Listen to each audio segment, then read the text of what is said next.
they'll bring out somebody that says, I was raped. The case of the teenage girl who was raped and abused. And that's the proper language that should be used there. That is always abuse. It is always a crime to do that to anyone at any age. But to then say, and I think we are rightly compassionate, that's our instinct.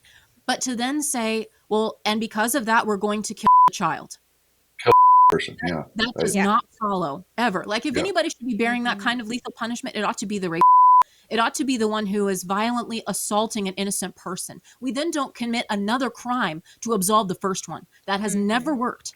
It does not work, and it wouldn't hold sway in any other context. And the same people who might defend the right of the rape to live in prison, like, oh, we don't want to kill him, we just want to put him in prison, and that's fine, but we don't want to go so far as to kill that person. Then how on earth can you defend the innocent child that may result?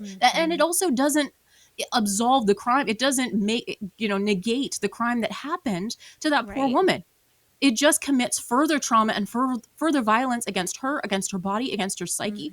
I mean, it does not solve anything. Destruction does not solve anything. And having met women that were conceived in such circumstances, it is not a kindness to them. They are happy to be alive, and they have the right to live